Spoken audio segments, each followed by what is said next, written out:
ആവേശത്തിൻ്റെ തീക്കനൽ കോരിയിട്ട പോരാട്ടം. ഫുട്ബോൾ ലോകം റൗണ്ട് ഓഫ് 32-ൽ കണ്ട ഏറ്റവും മനോഹരമായ പോരാട്ടങ്ങളിലൊന്ന്. അങ്ങനെ റൗണ്ട് ഓഫ് 32-ൽ നമ്മൾ കാത്തിരുന്ന DR കോങ്കോ ഇംഗ്ലണ്ട് മത്സരം അവസാനിച്ചു. ത്രില്ലർ നിറഞ്ഞ പോരാട്ടത്തിനൊടുക്കം ഇംഗ്ലണ്ട് വിജയിച്ചു കയറുകയായിരുന്നു. മത്സരത്തിൻ്റെ 6-ാം മിനിറ്റിൽ തന്നെ ഇംഗ്ലണ്ടിനെയും ഫുട്ബോൾ ലോകത്തെയും വിറപ്പിച്ചുകൊണ്ട് DR കോങ്കോ സ്കോർ ചെയ്യുന്നു. മത്സരത്തിൻ്റെ 7-ാം മിനിറ്റിൽ സിബേങ്ക നേടിയ ഗോളിലൂടെ കോങ്കോ മുന്നിലെത്തുന്നു. ഇംഗ്ലീഷ് ആരാധകരും ഫുട്ബോൾ ലോകവും വിറച്ചു നിന്ന നിമിഷം. പിന്നീട് കണ്ടത് ഇംഗ്ലണ്ടിൻ്റെ തിരിച്ചുവരവിനുള്ള നിരന്തരം ശ്രമങ്ങളായിരുന്നു. ഒന്നിനു പിറകെ ഓരോന്നായി ഇംഗ്ലണ്ട് ആക്രമിച്ചു കൊണ്ടേയിരുന്നു. പക്ഷേ കോങ്കോയുടെ ഡിഫൻസിനും ഗോൾ കീപ്പർക്കും മുന്നിൽ അടിയറവ് വെക്കാൻ മാത്രമേ ഇംഗ്ലണ്ടിന് സാധിച്ചുള്ളൂ. ആദ്യ പകുതിയിൽ എത്ര അവസരങ്ങളാണ് ഇംഗ്ലണ്ട് തുറന്നെടുത്തത്. പക്ഷേ കോങ്കോയുടെ ഗോൾ കീപ്പറിന് മുന്നിൽ ഫുട്ബോൾ ലോകം നെഞ്ചും വിരിച്ചു നിന്ന നിമിഷം. എജ്ജാതി പെർഫോമൻസ് ആയിരുന്നു DR കോങ്കോയുടെ ഗോൾ കീപ്പർ കാഴ്ചവെച്ചത്. ആദ്യ പകുതി പിരിയുമ്പോൾ ഇംഗ്ലണ്ട് 0, DR കോങ്കോ 1. അങ്ങനെ രണ്ടാം പകുതിയിൽ തിരിച്ചടിക്കാനുള്ള എല്ലാ പ്രതീക്ഷകളും സജീവമാക്കിക്കൊണ്ട് മത്സരം രണ്ടാം പകുതിയിലേക്ക്.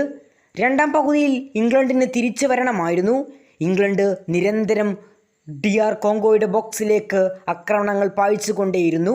പക്ഷേ തളരാത്ത DR കോങ്കോ നേരെ തിരിച്ച് കൗണ്ടർ അറ്റാക്കുകളുമായി ഇംഗ്ലണ്ട് ബോക്സിലേക്കും കുതിച്ചു.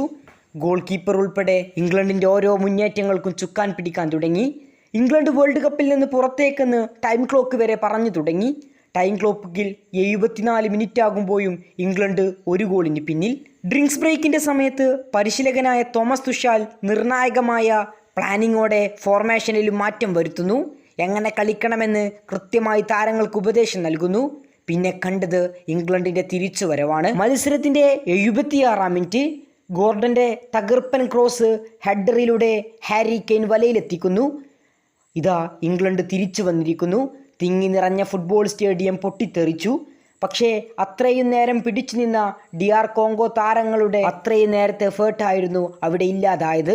ഗോൾ കീപ്പറുടെ ഉജ്ജ്വല പ്രകടനം കണ്ടെങ്കിലും അദ്ദേഹത്തിൻ്റെ കയ്യിൽ തട്ടിക്കൊണ്ട് പന്ത് ഗോളാവുകയായിരുന്നു. മത്സരം 1-1 നിർണായക മാറ്റങ്ങൾ വരുത്തിക്കൊണ്ട് തുഷാൽ വീണ്ടും ഗോളടിക്കാനുള്ള ശ്രമങ്ങൾ തന്നെ തുടങ്ങി. പക്ഷേ ഒരു ഗോൾ വീണതോടെ DR കോങ്കോ ഒന്ന് പരുങ്ങി. പിന്നെ ഇംഗ്ലണ്ടിൻ്റെ വിജയ ഗോളാണ് കണ്ടത്. മത്സരത്തിൻ്റെ 85-ാം മിനിറ്റ് ഗോർഡൻ്റെ പാസ് സ്വീകരിച്ച് ബോക്സിലേക്ക് ഇരച്ചു കയറിയ ഹാരി കെയ്ൻ തൻ്റെ വലങ്കാല് കൊണ്ടൊരു പവർഫുൾ ഷോട്ട്. ഗോൾ കീപ്പർക്ക് പോലും കാണാൻ സാധിക്കാത്ത ഷോട്ട് പിന്നെ നമ്മൾ കണ്ടത് ഗോൾ വലയിലായിരുന്നു. മത്സരത്തിൻ്റെ 86 മിനിറ്റുകളാകുമ്പോഴേക്കും ഇംഗ്ലണ്ട് 2, DR കോങ്കോ 1. അവസാന 10 മിനിറ്റിൽ കളി പിടിച്ചുകൊണ്ട് ഇംഗ്ലണ്ട് DR കോങ്കോയെ പരാജയപ്പെടുത്തിക്കൊണ്ട് റൗണ്ട് ഓഫ് 16ലേക്ക് മുന്നേറിയിരിക്കുകയാണ്. പക്ഷേ DR കോങ്കോക്ക് തല ഉയർത്തി തന്നെ മടങ്ങാം. വമ്പന്മാരായ ഇംഗ്ലണ്ടിനെ മത്സരത്തിൻ്റെ 78 മിനിറ്റ് വരെ വിറപ്പിച്ചു. ഡിഫൻസിൽ മുന്നിയ കളിക്കു പകരം എതിർ ടീമിനെ വരെ ആക്രമിച്ച് കളിക്കുകയായിരുന്നു DR കോങ്കോ. എത്ര തവണയാണ് ഇംഗ്ലണ്ട് ബോക്സിലേക്ക് അവർ ഇരച്ചു കയറിയത്. കയ്യടി അർഹിക്കുന്ന പ്രകടനം തന്നെയാണ് ഈ ആഫ്രിക്കൻ കരുത്തന്മാർ പുറത്തെടുത്തത്. എടുത്തു പറയേണ്ട പ്രകടനമാണ് ഹാരി കെയ്ൻ്റെ ഭാഗത്ത് നിന്നുണ്ടായത്. ഇരട്ട ഗോളുമായി ഇന്നും ഇംഗ്ലണ്ടിനെ വിജയിപ്പിക്കുന്നതിൽ നിർണായക പങ്കുവഹിച്ചിരിക്കുകയാണ് ക്യാപ്റ്റൻ കെയ്ൻ. റൗണ്ട് ഓഫ് 16-ലെത്തിയ ഇംഗ്ലണ്ടിനെ കാത്തിരിക്കുന്നത് ആതിഥേയരായ മെക്സിക്കോയാണ്. ഫുട്ബോൾ ലോകം ഉറ്റുനോക്കുന്ന മറ്റൊരു പോരാട്ടം. കൂടുതൽ ഫുട്ബോൾ വാർത്തകൾക്കും വേൾഡ് കപ്പ് വിശേഷങ്ങൾക്കും വേണ്ടി ചാനൽ സബ്സ്ക്രൈബ് നൗ.